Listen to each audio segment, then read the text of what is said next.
Hello everyone, welcome to Unit 2, Day 1. The focus of this lesson is going to be on introducing you to the idea of what a sequence is.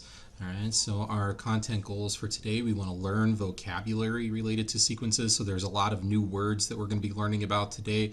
So make sure you pay attention specifically to the new words that I present to you, as well as the definitions that go along with them. All right, we want to learn how to identify something called an arithmetic sequence, and we'll talk about that later. We also want to learn how to graph arithmetic sequences and write the equation of an arithmetic sequence. Okay, so this is a common theme in most of our lessons here in Algebra 1, is like we learn about these new things and we want to instantly be able to create a table, a graph, and an equation for these things, because that's the way that we model in mathematics. All right, so let's start with the first thing. What is a sequence? What does this word sequence mean? And a sequence is nothing more than a list of numbers. Right, so if I gave you some numbers and we arrange them in a list, voila, you have a sequence. That's all it is. It can be any list of numbers in any order. Let's look at some examples below. Right, so the most famous sequence of all are counting numbers. Right, 1, 2, 3, 4, 5, 6. So notice it's a bunch of numbers. They are arranged in a list, so that makes this a sequence. All right, are even numbers, right? 2, 4, 6, 8, 10, and the dot dot dot means that it continues going on for forever and ever here, so it never stops going. Even if we don't list every single number that appears in the sequence, we know that it keeps going on and on forever. So when we see that dot dot dot, that's what that means. All right, and then we have another list of numbers down here, 3, 7, 9, 3, 4, 8. And you might notice that this sequence doesn't have any particular type of pattern, right? And that's okay. You don't have to have a particular pattern to be called a sequence. You just have to be a list of numbers arranged in a list. That's it. That's the only requirement for being a sequence. Okay, so as I said before, all of the above here are sequences, and they may have an observable pattern like the first two, or they may have no particular pattern like the third sequence. All right, for this unit, we're going to be mostly interested in the sequences that do have a very observable pattern. All right, so consider this sequence here, 1, 4, 7, 10, and 13. Can you identify the pattern? Can you tell me what the sequence is doing?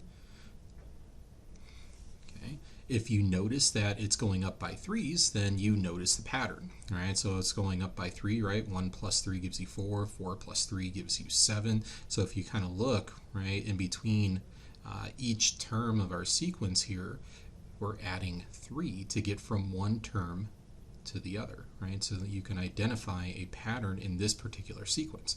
So some students might say it's going up by 3,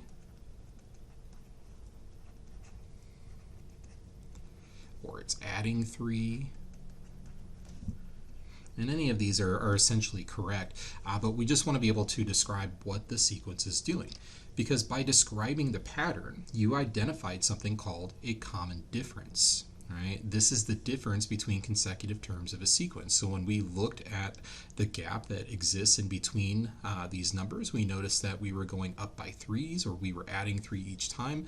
That 3 is what we call the common difference, right? That is the difference between two consecutive terms of a sequence. And if a sequence has a common difference between the terms, we say it is an arithmetic sequence. Okay? So remember, when we were looking at our sequences before, right, we had sequences that had this observable pattern where it was going up by the same number every time, and then we had this one that wasn't. So this one is arithmetic. It has a common difference of 1. This one was arithmetic because it had a common difference of 2, but this one is not arithmetic. Okay, so if you look at it here, it had a difference of 4, but then in the next two consecutive terms, it had a difference of 2. So it's not the same every single time. So arithmetic, arithmetic, not arithmetic. All right, and we're going to be focusing in on these arithmetic sequences today and learning how to take these arithmetic sequences and build our different representations, such as the table and the graph. So let's look at those two first. All right, so the first thing we want to do is we want to turn this into a table. And you'll notice here in my table, rather than having an x and a y over here like we normally do, we have our n and t of n. So when we talk about sequences, we use this kind of notation where n represents the input of our sequence, almost like a function, right? So this is our input, and it represents something called a term number. Right? Now what a term number does is it describes what number in the list we're referring to. The first number, the second number, the third number, the fourth number, the fifth number, so forth and so on. Okay? So the term number describes a position in the sequence. Now the t of n over here looks a lot like f of x, but with a t of n, okay, it describes the output. Right? And this is what we call a term value. So these are the actual numbers that are in the list, right? So the first number in our list was 1. The second number in our list was 4. The third number in our list was 7, so forth and so on. And it keeps on going. All right. Now you'll notice I left 2 blank over here. That's because I want you to use the pattern of our sequence to predict what 2 terms come next. So if we notice that we were going up by 3s, or we were adding 3 each time, then logically the next term here is going to be a 16, right? And then 16 plus 3 would get us 19, right? So we can fill in the rest of that table, all right? Now we're going to make a graph, right? And it's no different than the graphs that we've made before, where we just go to our table and we use these things as ordered pairs, right? So if this is an input and an output, it's the same thing as an x, y. So this is 1, comma 1. So I'd go over here, I'd go right 1, up 1, and plot a point. Then I'd go to my second point, 2, comma 4. So I'm going to go right 2, up 4. Then I'd go to my third point, 3, comma 7. So I'm going to go right 3, up 7, plot a point.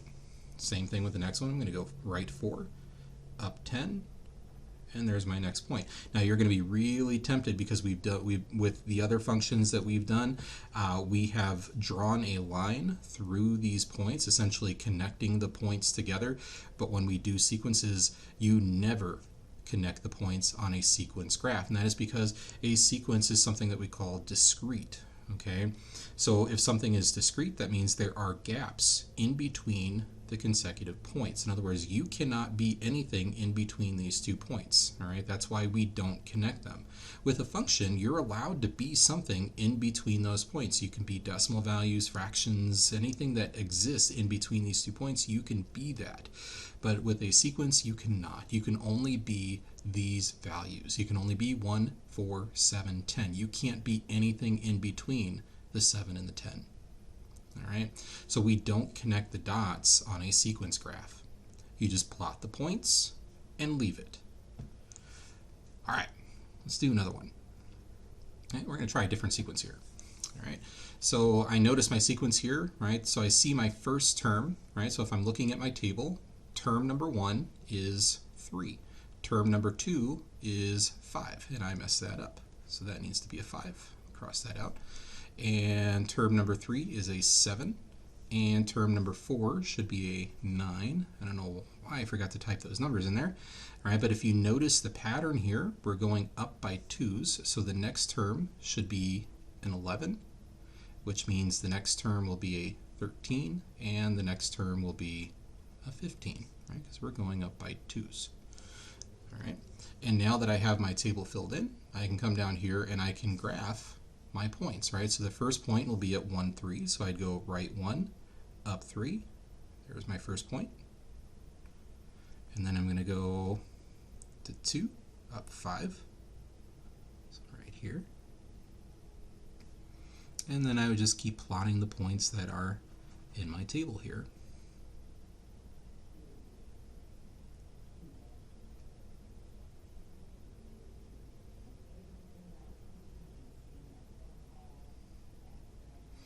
There we go. Right, and we know that this would continue on forever and ever, but I'm just going to plot the points that are in my table. We can see the shape that is made here. It looks like it's making a line of some kind, but we're not going to connect the dots here, all right? Don't connect. Remind yourself of that. Don't connect. Just leave it like this if it's a sequence. All right, so we got the table, we got the graph, but how do we go about getting an equation that represents our sequence here? All right. Now the equation of an arithmetic sequence is built using the same blueprint every time. So this might be something you want to memorize. Okay. The equation is always going to be common difference times n plus the zero term. So you'll notice that you need to know two things to build the equation. You need to know the common difference, right? So that is the gap in between our terms. What is the difference between two consecutive terms here? It is 2. So when you notice that pattern, you're saying it's going up by 2 or it's adding 2, you are essentially stating one of the most important pieces of information we need to know about that sequence, and that is the common difference. Now, the zero term, all right, this is another term, and I put the definition right here below for you. It is the non-included term that comes before the first term. So if this is term 1, if this is the first term right here, the zero term would be the term that comes before it. So if I were going forward in my sequence by adding 2, to go backwards to the zero term, I would have to subtract 2. So 3 minus 2 is 1. So the zero term is 1. Now this term is not actually part of the sequence, okay? That's why I said it's non-included, right? This is not actually part of the sequence, but we need it to build the equation. Okay? So when I write my equation, I write it just like this. I'm going to say t of n equals, and then it says common difference. So the common difference is 2 times n, no problem, times n plus the zero term. So my zero term is 1, so I'm just going to say plus 1. There's my equation. Now watch this, right? Let's say I wanted to know what the third term of a sequence is. Then I would put my input as a 3, right? If I want to know the third term of the sequence, I could put a 3 in, and then wherever I see an n, I'm going to replace it with the 3. So I do 2 times 3 plus 1. And if I evaluate that, 2 times 3 is 6. 6 plus 1 is 7. So what this is telling me is the third term of the sequence is 7. Let's check it, right? Because we have our table. 1, 2, 3, and look at my term. It is in fact 7. All right, so the equation should work in being able to tell you what term is what, right? If I told you, hey, I want to know what term 4 is, I should be able to plug in a 4, and I should get the correct term out. All right, let's do one more. Make sure we got this down. Okay, so here we go. So we have a sequence. It's going 20, 16, 12, 8. And when you observe that, you should notice a pattern. You might notice like, hey, this is going down by 4. We're subtracting by 4 each time.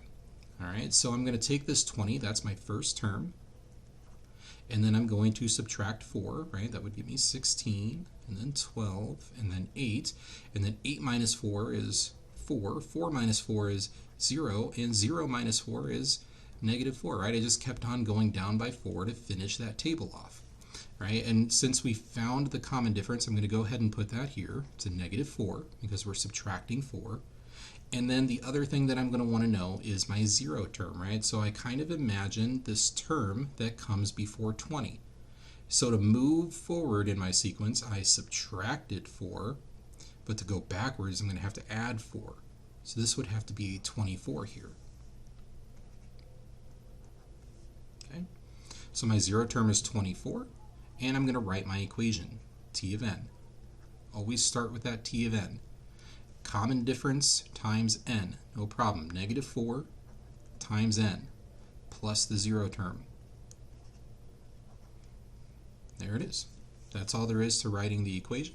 Now all I got to do is make sure that I plot my points in the table, and I'm done. All right, so I'm going to go 1, 20, 2, 16, all right, 3 and 12, 4 and 8, 5 and 4, 6 and 0, and then my last term would take me negative and kind of go off the graph. And remember, you're going to be tempted to connect the points because they make a nice straight line, but don't do it. All right, guys, that's enough for today. We'll talk about this more tomorrow. Good luck on your daily practice problems. Let me know if you have questions.